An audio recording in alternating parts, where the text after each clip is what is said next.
You know, sometimes I go outside and I just kind of roll around in the dirt. Speak on that. Fantasy art history with Abelard and Joe. I think it's good for the immune system.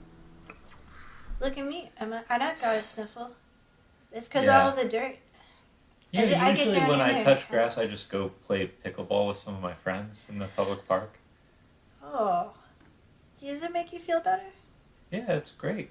Does the pickleball make you feel connected with, you know, the life and It makes me growing feel things? connected with my friends. I think that's touching grass. I guess. I never feel connection with the universe. Oh. Do you want to? I mean, what's it like? I mean, you make it sound pretty good. Yeah. To actually, get super high, or... I mean, you know, this is really I'm appropriate. not going to roll around in the dirt, though. You I'm know just who not we that could... guy. You know, you could really ask about this. Oh, You wow. know, you could really tell us Great a little bit tie-in. about this. If you would only just drop in. Yeah, old Swamp Thing himself. Old Swamp Thing would That's really right. have a little something to say about The connection. DC Comics superhero The greatest grass toucher there ever was. The guy who is grass. Well, and we've kind of jumped the gun here a little bit. Yeah, that's fine. We can just get into it. Well, I want to hear about you. I want to connect with you instead of the dirt and the grass and everything. Abelard, how have you been? Oh, I've been fine. I mean, a little sniffly, but we're good. And I think I'm gonna start my blog back up. Give me just a second. 1 second. Oh yeah, hang on. Hey everyone, it's the Joe Show. It's all about Joe. Did you ever find anything really exciting in the dirt? I would love to hear about it. You should write me a letter about it in the comments. Thank you. Oh, he's back. Yep. Yeah, sorry, I had a big sneeze and I didn't want to do it right into the mic. Oh, I heard there's like a special button you can get for like sneezing. When we're real podcasters, when we're really good at this, we can get a button. You just hit the button and you like disappear from the world until the sneeze is over. Kind of reminds me of, like, you know, I like to noodle around on guitar, and sometimes I kind of want to get one with one of those whammy bars. But then I think, what's really holding me back on the instrument? And the whammy bar isn't the problem. Maybe the whammy bar would, I don't know, maybe it would inspire, though. It would inspire me to go, wow! Hell yeah. So, blogging, Oh, though. yeah. Blogging, Yeah. I heard, I've been hearing blogging is back. Blogging. Really? Yeah, I hear it all the time. People are like, start a blog. The internet's bad now, but if you have a blog, it's just like your own little place. You can put whatever you want on it, and it's a blog. And you know what? You know, would you like to hear a little bit of advice from old Joe, who heard about this? Okay, yeah. You gotta get on the hot web rings. What are the hot web rings now?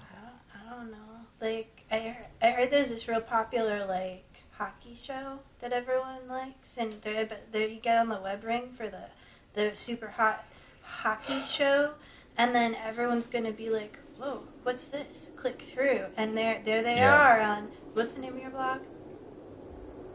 I might be changing the name. It was, I mean, in the 2000s when I was a lot moodier, it was called, like, Abelard in Search of Heloise.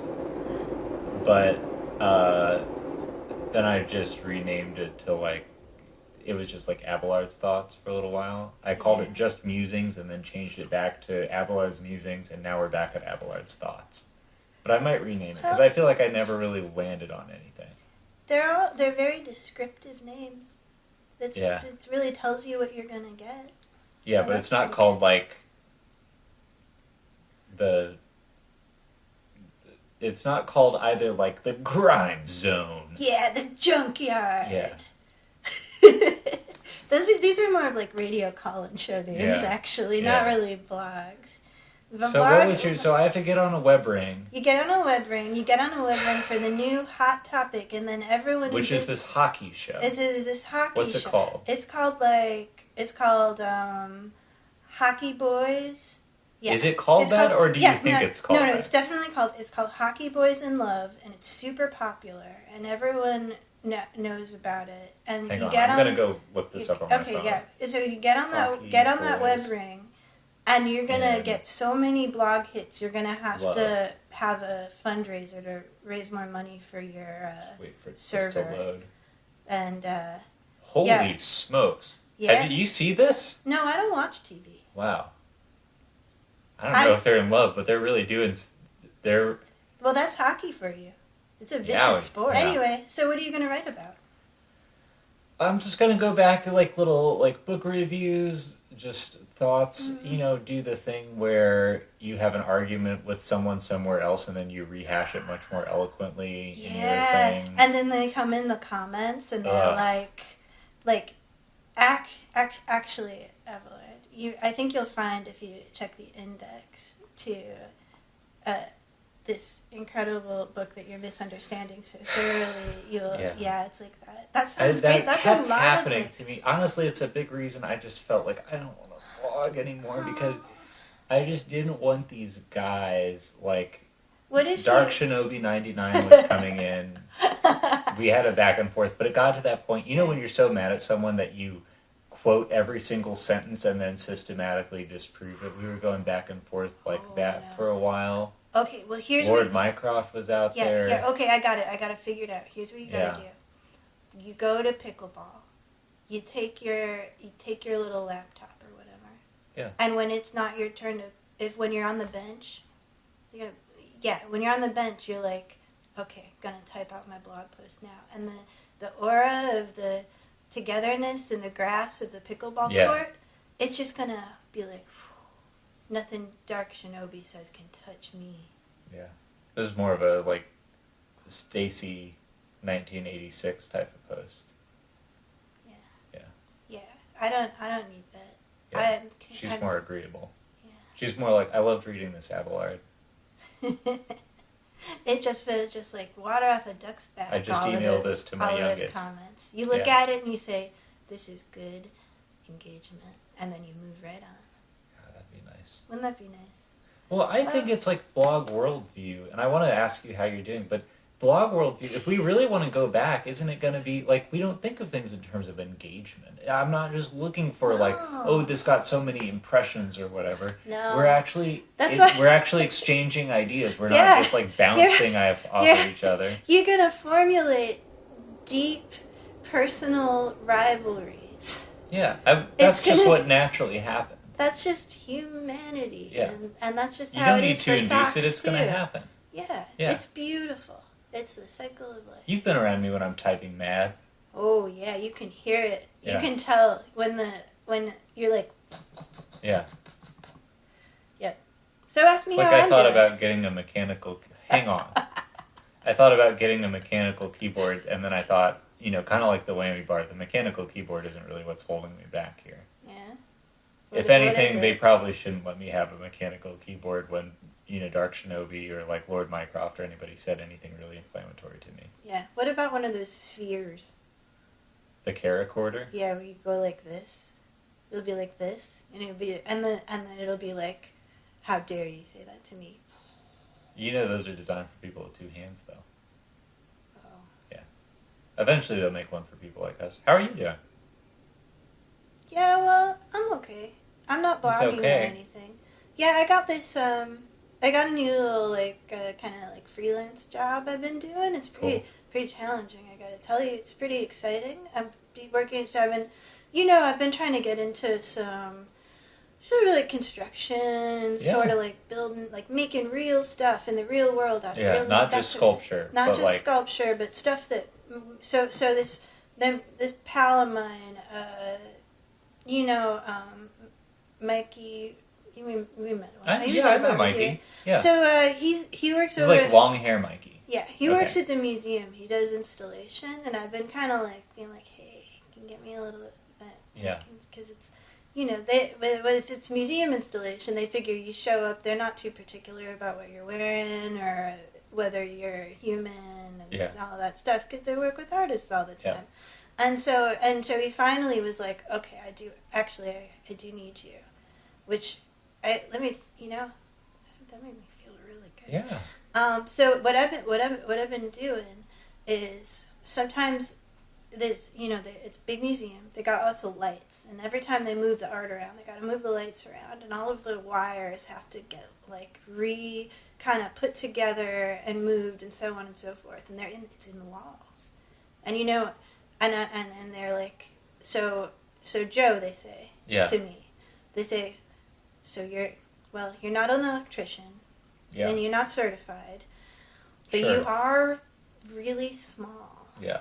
And sinuous. And flexible. So, don't share this around too much. Don't tell anyone. Yeah. But I was like, I won't tell. Yeah. I will do it. And they gave me a hat to wear so I don't hit my head on the inside of the walls and stuff. Like a helmet? Yeah. That's it's cool. Yellow. It's awesome. That's awesome. It's really good.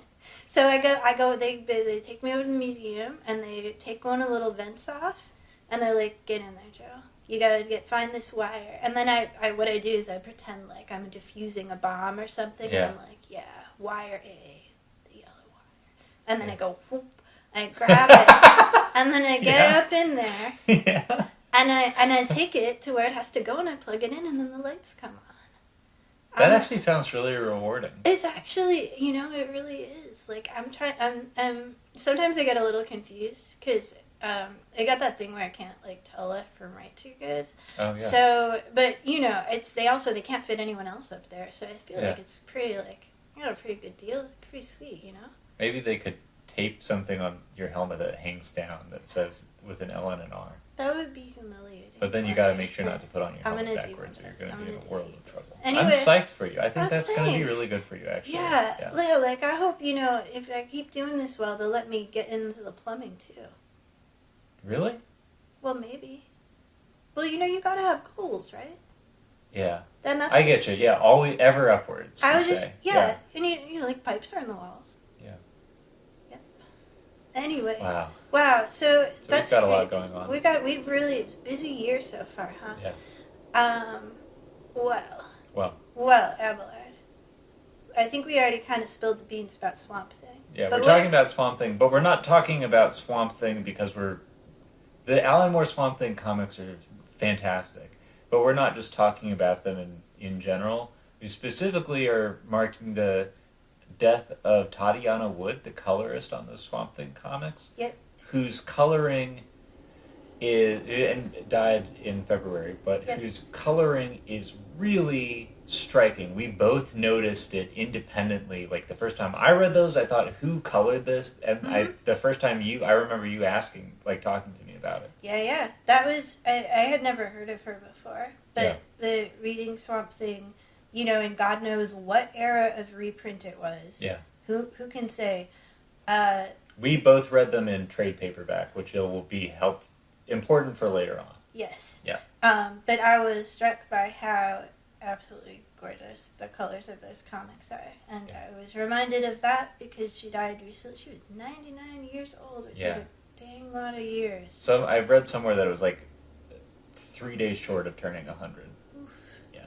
Anyway, so this is, I think, we are going to look at a bunch of art from Swamp Thing particularly, but we're going to be not talking so much about Swamp Thing. Yeah. Although, I mean, he's fun to talk about, so we're probably going to talk about him a little. And we're not even really, my intent with this is we're not really going to be talking about pencils or inks either. No. We will cover it because the colorist works with that material, and it's excellent throughout this comic. But I really want to focus on the role of the color in these images. Yeah. But what makes this so damn hard... Oh, should I go to the first slide here? Yeah, go ahead and pull up the first slide. Okay. So, us talking about this, So, what are we looking at here, Joe? Because this is kind of beguiling. Let's simplify this. So here we have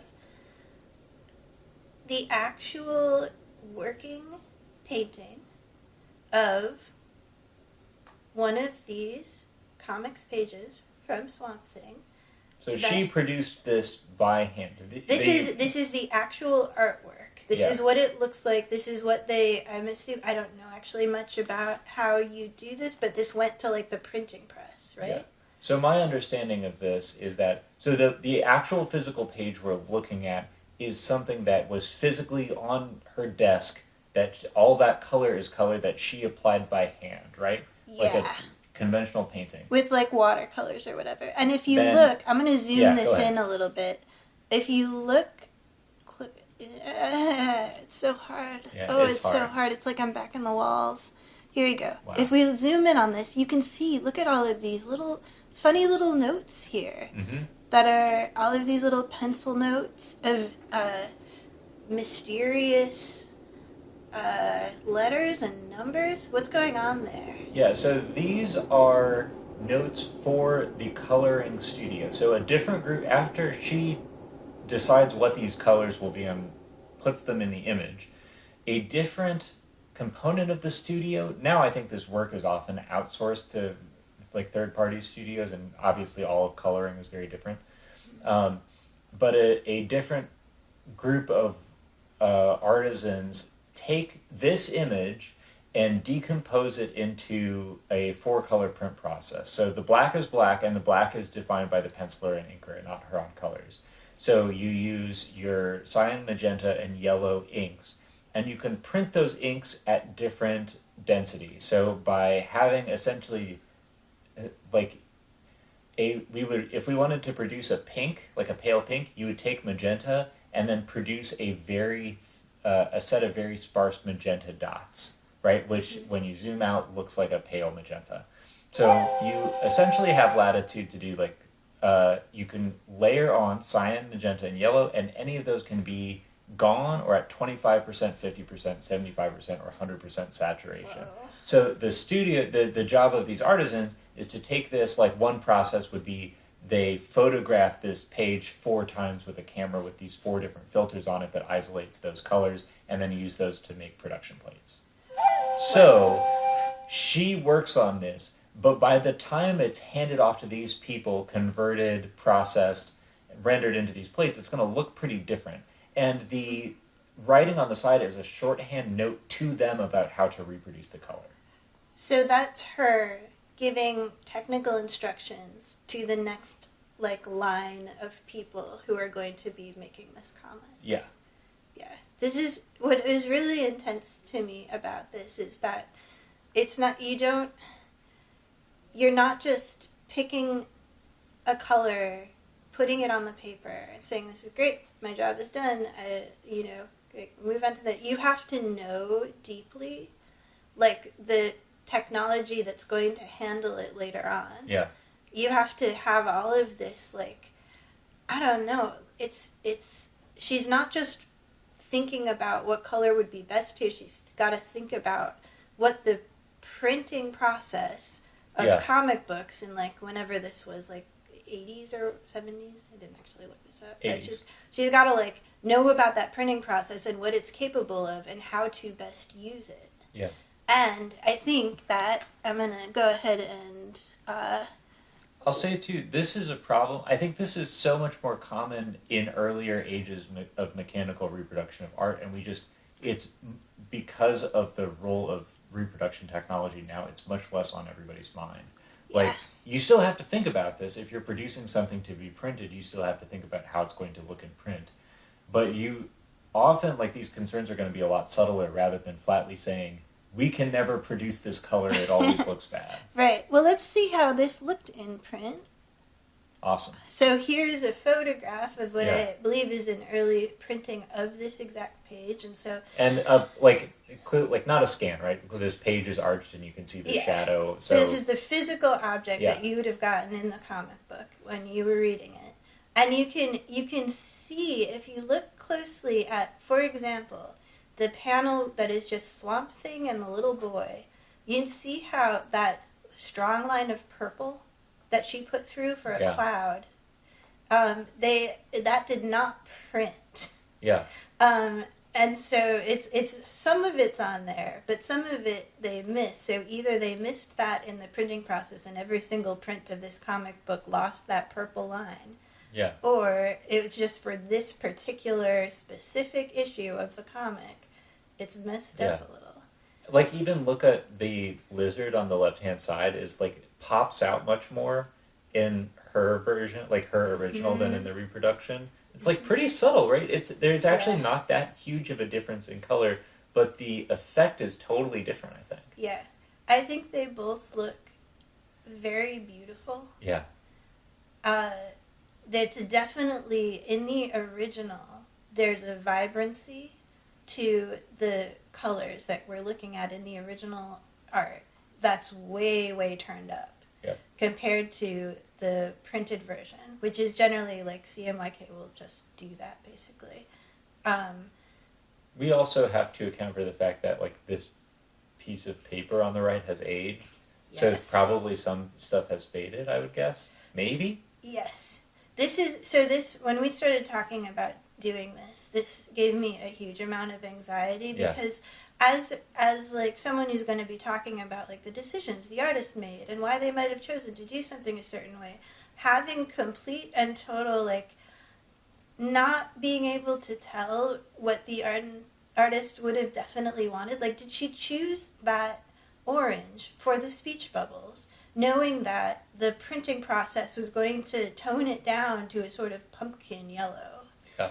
Did she know that, like, some of these pinks they're just not going to happen? But her intended effect is this more kind of gentle and delicate sort of thing that we're seeing on the right. Or if you went to her and asked her, hey, do you want it to look exactly like you painted it here? Would she be like, hell yeah, look at that. Yeah. It's incredible. Look at how bright it is. It's great. It jumps right out at you. It's so good. I like both of these, but a further complicating issue, and I'm going to go down and get the next slide here, is stuff like this. So here we are looking at two versions of the same picture of Swamp Thing, and on the left we have a modern not recoloring, but like recreation of her colors for modern printing techniques. And on the right we have just like a scan of someone's original comic book printing, and they are so different. Yep. They're really different. And I think one thing that strikes me here is it would, like, one argument you could make. So let's start with the obvious wrong thing to do. And this goes out to all the big publishers out there. Please do not reissue these comics and digitally recolor them with a bunch of gradients and lens flares and shit. You completely destroy the art. These pencils and inks were done with the expectation of this printing process. I was rereading some of the Walt Simonson Thor, and they had that slick digital recolor, and it completely mangled the art. It was like, not only is it super disrespectful to the colorist, but it destroys the actual artwork. It's horrible. It's very bad. So never do that. So you might say, well, the opposite... And also, don't do it for new art, because it's so shitty looking. It's pretty bad. Actually, just stop. It's really bad. Never do it. Stop digitally coloring this stuff. Go back to the old process. It's so glossy. Just better. Oh my god. Everybody's skin looks like the surface of a balloon. Oh, I hate it so much. So you might say, well, if we're not doing these extensive digital total recolors that kind of obliterate the original, what if we were super faithful to the original and just scanned that page and then printed that scan on this paper? And I think that is also not the best approach, because the thing on the left is printed on newsprint, and if you're going to reissue it, you're probably printing it glossy. You also have fundamentally different printing technology. Yeah. There's different chemicals going on the page. So it's not as simple as saying, just be as faithful.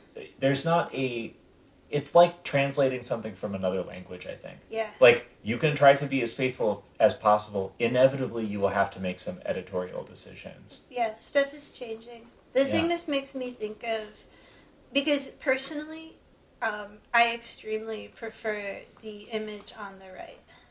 I think it's so beautiful. It's so different, and it's so beautiful. It's the way that the Swamp Thing blends into the colors of the sky and the landscape. So he's not like, he doesn't pop right out at you. He's not the like main image that you see first thing. He's just part of everything that's around him. He is part of a composition with those crazy, beautifully drawn, weird as hell trees in the background. In the image on the left, he's like different from everything. Yep. But in the image on the right, he's the one with the swamp. Yeah. And the subtlety of the light in the sky, I think, is also hugely superior. I mean, just in the first one, he seems to have been pasted on like a sticker, and in the second one, he's actually a physical entity in the environment, and he's being lit by the same light that's on everything else. Yeah. But on the other hand, the original painting that we looked at mere moments ago, it had these really vibrant, garish colors in it. Yeah. So it's possible that the person that did this, digital recreation of the Swamp Thing was like, I am being as faithful as I possibly can Yep. to what the artist originally wanted. So anyway, huge question mark for me. And the thing that I've been trying to remember is that if we're looking at this like ancient printed version of the Swamp Thing on this ancient yellowed paper that's been, aging over time, this is kind of like when they cleaned the entire Sistine Chapel and everyone was like, oh God, it's hideous now. Why did Michelangelo paint it like this? I liked it when it was all grim and dusty with the smoke of thousands of popes over decades. They all, you saw that movie, they smoke all the time. Anyway, all of that said, this is a thorny problem, but I still remember, I don't know what recolored version the original paperbacks I read were, and I remember even in that version being struck by how beautiful the colors are. And I think that if you are doing something like good enough as a colorist with the colors, even if they get like kind of graded in one direction or another, what your intention will still get through. Like the colors are relative to each other, and in the best cases, we can still look at it and say, these colors are well done. They're really accomplishing something in the image, and they're doing a huge amount of work. They're not just describing, they're actually also telling the story. I think it's also a good reminder, like this whole thing is a good reminder that very often we attribute any kind of work, but especially creative work, to a single individual. And usually there are a lot of hands on the ball. Yep. There's Tatjana Wood is the colorist, but the people who realized her work to produce an actual printed product that looks like the thing on the right are also artists. And they also played an important role in delivering this beautiful image. Yep. Yeah. Well, should we look at some more specific images? Let's look at some more. Let me go So get one. these are digital scans of the trade paperbacks, which I think we both read, which it's not super easy to find. I don't believe they've been extensively recolored. Art credit is still Tatjana Wood as colorist, and they seem pretty faithful. Yeah. Yeah. I mean, I would like to. You can kind of imagine in your head, like, now that we've seen some of the original printed images, like, you can imagine this on, like, a more toned paper, and with the colors being more muddy, and it still like is, the white like, would not be as stark. I think that's a huge ingredient here. Yeah, and maybe, the green of Swamp Thing would be less of a acid green and more of a kind of muddy green. However, I think that this would still be an absolutely stunning thing to turn a page and see. Real slobber knocker. Yeah. I wouldn't use that word, but yeah. Beautiful. Here's what makes this image for me. It's restraint of color.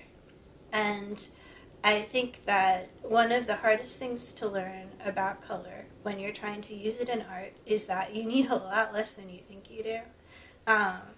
And look at how, like, I think we have, like, about 4 separate colors here. Yeah. Her whole body is yellow with a tiny, tiny touches of pink. There's a little pink on her lips, there's a little pink on her shoulder, and then there's this, like, really, really bright pink where there's the horrible death monster. Yeah. And a really tender lemon yellow on the foot to kind of, like, punctuate the drawing.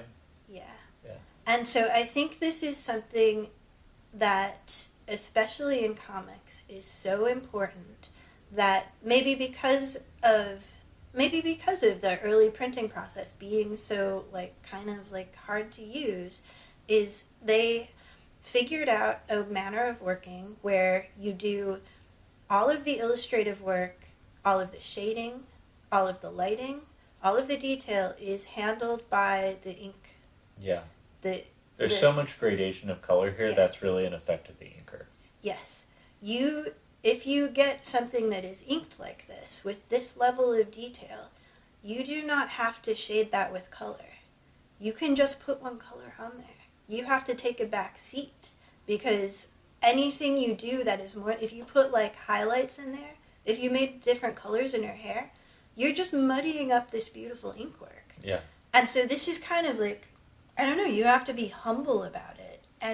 But you also, in a way, you also have to kind of be bold. You have to be like, she's going to be yellow and I'm done. I'm going home. Yeah.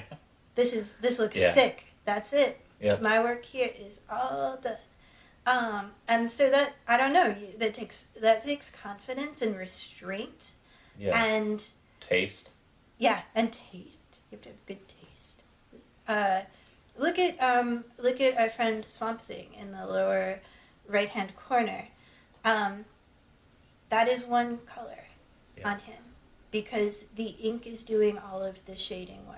You don't need to put a single other color on him. It would only detract. And I think this is the like way that you have to color something like this, and I see too many comic books out there where they overcolor stuff because you can just do it, it's all digital, you can throw whatever the hell you want in there, and it's no, you have to stop, you have to do it like this. Also, well, there are also comics where the coloring is doing the work of like value management and definition, and so you would do your pencils and inks really lightly. Yeah. And I think there's nothing wrong with doing it that way either, but it's just a fundamentally different thing. And they did not have the option of doing that here, although I think there were some, at that time, there were some early painted comics that used different reproduction methods and stuff, but we don't need to get into that. This is like the comic book technique at its height, right? Yeah. This is like we have figured out how to use this media as good as it can be used. Yeah. This is like that, the pixel art in video games in the late 90s. Like, it's totally exquisite. Yep. When we go to 3D, it's going to feel like a huge step down. Like, this is a really clumsy, thorny, awkward way of working CMYK printing. Like, comic book 4-color printing sucks. In retrospect, it has this beautiful aura around it, but people got so good at it. Yep. I love the kicky colors of Swamp Thing and the word love up there. Yep. I think that's so beautiful that the other place you see the only place you see that's really bright pink is in the horrible death monster and in the word love up there. I think there is also, because we kind of scrolled through a bunch of Swamp Thing this morning, and there are coloring through lines in the whole comic. Yeah. And it's not just like, Swamp Thing is green. It's like there is this lurid pink. There's a ton of pink. There's a ton of pink. It's so good. And it's like in the sky. It's often connected to Swamp Thing's girlfriend here. It's really great, and you can see this is not the girlfriend at the top, but she is down in the bottom, and she's wearing some pink down there. Yeah. And just in case anybody was worried about Swamp, is that her? I think that's her. I don't remember this. Is this a flashback at the bottom? I don't remember. Okay, I don't remember. It was a long time ago. We gotta go back and read some more Swamp Thing. Damn. That's what when we were looking at those images and we were like texting some stuff back and forth, I was like, God, I have to read this again. Yeah, it's pretty good stuff. Swamp Thing's pretty good, you guys. Yeah. Highly recommend. Let's look at a little more Swamp Thing. Let's look at a little more Swamp Thing. What else is going on with Swamp Thing? The natural world. Yeah. Here it is in all its buggy glory. So this is so like I think there's an important piece of context, which is that Swamp Thing is like dormant and he's sort of waking up. You can see him lying down in the bottom panel. Mm-hmm. And I think that plays a role in this image. This is such a complicated image, right? This is a comics page shrunk down and superimposed over another comics page. Mm-hmm. It's even angled subtly, like it's in perspective, like it's seated at an angle to everything else. Yeah. So, as a colorist, you're given this in black and white, and you have to figure out how to deal with it. Yep. And, the obvious big choice being made here is that the thing on top is really brightly colored, and the thing in back is pastel. Right? So it's like this really intense experience on top of this atmosphere. Yeah. And the thing in back, I would say, is even kind of abstractly colored. Yeah. Like the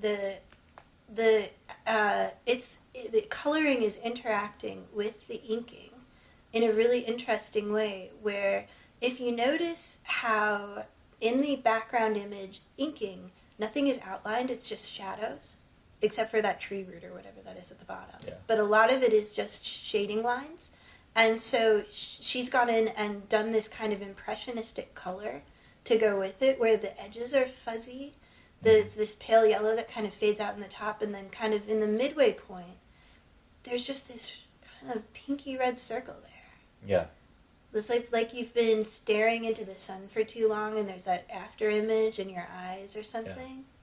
And then in the bottom two panels where you start to see Swamp Thing, they use the blue to connect it with the ground of the image behind it. Like he is in that blue space somewhere. Yeah.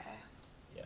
And so you could really imagine, I think, because what we're dealing with in the brighter, more forward colors is just basically like it's a landscape. It's like a miniature landscape. But still the use of color is it's just really restricted, but really, really carefully chosen at the same time. So there's not the color isn't really being used to like shade things in a huge way. It's that you've got this bright lime green, you've got a few kind of darker greens that tend to be sort of in the foreground of each of these images, and that's kind of it. Yeah.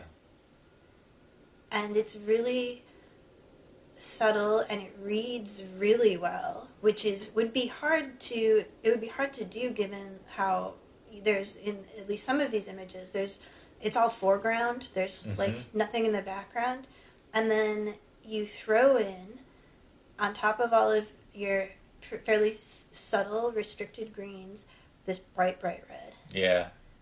And that there's a lot of calculated deployment of bright red throughout this comic. Yeah, this is the Swamp Thing red. Like, this is the color his eyes are. So you see that, and that allows you to track this bug that the sort of, camera is drawing away from. Yeah. As it gets smaller and small, and it's it's still there in the other images. So. Yeah, just really cool storytelling through color. Like, if you imagine the bug being any other color, this doesn't work as well. If you imagine the background colors being at the same saturation as the foreground colors, it doesn't work as well. Like, this is the color is necessary for this page to come together, I think. If you imagine this bug is a realistic brown. Yeah. Yeah. Oh, is a bug this color? No, a bug is not this color. Yeah. This isn't what you worry about when you're coloring something. You make things the color that they need to be, and us, the viewer, we will look at this and say, a bug, and then we will move on, because it doesn't matter. Like, if you're thinking like, Swamp Thing is green, bugs are brown, you're not thinking about this correctly. Yeah. Because that is also, I think, the more closely you think about color, and I think if you do any painting, this can really help bring that to light, but, like, nothing is the color that it is. Nope. Everything, the sky is blue, but the sky is almost never blue. Yeah. And bug is brown, but depending on where the bug is, it can be all kinds of colors. It can be black or red or blue or anything. Yeah, and this bug is, this bug is spiritually red. Yeah. Is what I would say. Like, it needs to be the most vibrant thing so that we can see it amongst all of the other vibrant things. So that's the color it is going to be in the comic book. Yep. Coloring is never... I don't think coloring is ever a matter of realism. Coloring... obvious counterexample is like some kind of field guide or if something actually has to inform you about the world, coloring is a matter of realism. Okay, well that's a weird exception. Yeah. But in art, color is never about realism, because even if you were to look at a painting and say, this painting displays perfect realism of color. Yeah. If you actually go in there and you look at the individual colors, like, to get a photorealistic painting, the artist is doing lots of little tricks on you. Yeah. To get it to look that way. Humans take a lot of shortcuts when they're looking, and artists reproduce those shortcuts when they're image making. We're very sneaky. Yeah. Do you want a secret. Take a look at Yeah. a couple more. Yeah, I do. So at one part in Swamp Thing and his girlfriend, they eat, like, is it part of Swamp Thing's body? Yeah, he has these little like psychedelic fruits he grows, Yeah. and people eat them, and they have like. This happens to you, This yeah. happens. Well, this doesn't happen because they're not in love with Swamp Thing and they're not dating. But if you're Yeah. dating Swamp Thing and you eat his body fruit, then this happens. Yeah. It's pretty great. I guess big Swamp Thing spoilers. Because I wanted to look at the sort of sequence of this image because I did remember from when I read it that this was when the book really is like, oh, we're going to show off for a little while, have fun. And also it's very sexy because you know how Ellen Moore is. Yep. But I think that the way the color developed through this series of incredible images is so beautiful, and it's so much a part of what's happening. It's aside from just the drawings and whatever's going on with the text. I don't remember. It doesn't matter. So this particular page, the thing that really leaps out to me first is this extremely bright saturated red. Yeah. That's on the right-hand side. That you've got this red that is not naturalistic.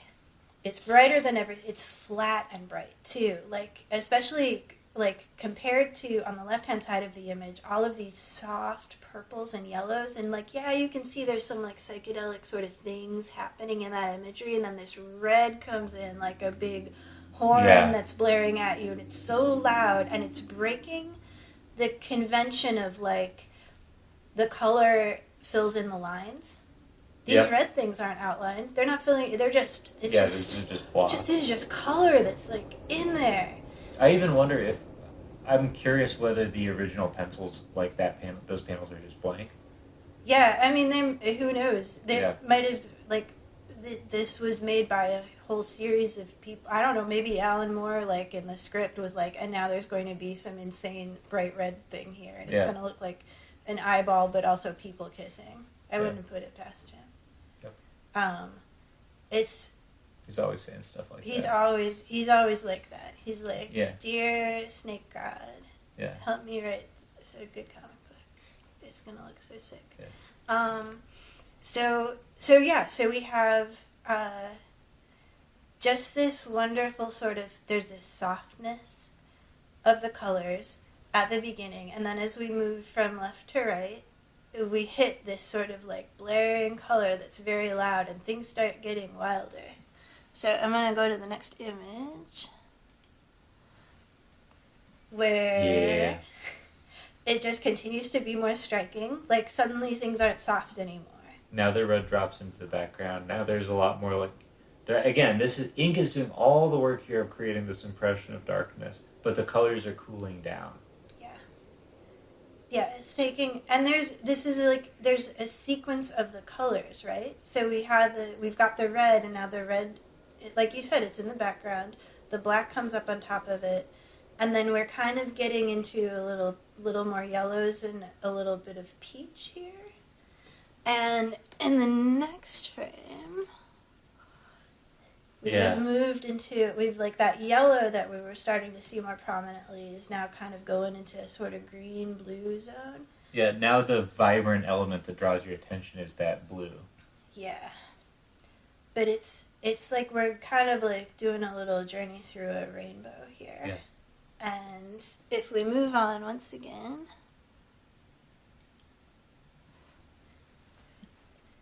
It's like we've kind of come back around, where we've got the blues and the greens and the yellows, but then up here at the top of the image, we're starting to get back into the sort of like pinky, peachy sort of zone color-wise.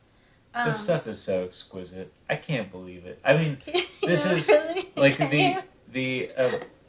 the way, like, the panel gutters at the top that just dissolve into, like, a single image.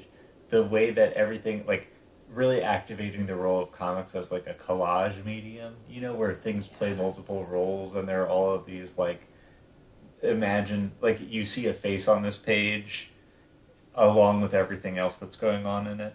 Yeah. The way the way that this is calmer, color-wise, than the other pages, and also that sort of calmness is reflected. Like this is a full piece, and I know we said we weren't going to talk about the drawings, but like the symmetry here. Yeah. And the calming down of the colors, like the way those two things work together to create this sense of just like balance in the image, which I although I have not actually read any of this text or read this section recently, I think this is kind of what's going on in this sequence. It's just so exquisite. Yeah. It's really, really good. And then last one. So here we have this like just beautiful sort of subdued rainbow. Yeah. Where all of the blues and the pinks and the yellows and the peaches are just, they're all here. And then we've got our Swamp Thing's girlfriend, and she's green. Yeah, they're just so like Swamp Thing. They're so together. Yeah. They're so in love. It's so beautiful. This is like symphonic comics. Yeah. This is stunning. Yeah, it's really good. Yeah. Yeah, I don't know how much more I can really say about this, because it's just very, very good. Yeah, it's the combination. I think it's like all of these things individually are beautiful. All of them are a journey. I think there's a tremendous amount to say, but we've got a limited amount of time. Yeah. I mean, I guess, like, the colors are still really simple. Yeah. Like, keep this in mind, that even though this is like, this is the standout, flashiest part of this whole comic book series, I would say.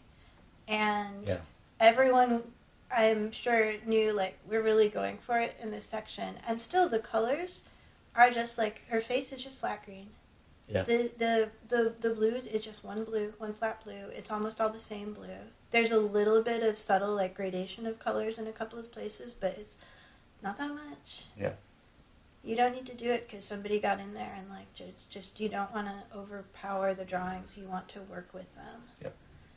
So, good, nice work, Tatjana Wood. You really brought it. Yeah, you really brought it. Yeah. Yeah, this is really beautiful. And I think that wraps it. That really wraps it up. I'm probably going to go home and get another cough drop and then probably read some of these Swamp Thing comics. And that sounds really good. Enjoy the color, really enjoy the writing, really enjoy the penciling, really enjoy the inks. It's beautiful comics. Yep. What about you? I'm gonna go home and, I don't know, I'm gonna go poke around in the dirt a little. Oh yeah. That always makes me feel better. Roll around, kind of tussle around. Just kind of like get in there and go. Okay. Yeah. Yeah. All right. Well, thank you so much for coming in and thanks, guys. Watching, and until next time. Keep on dreaming. Bye.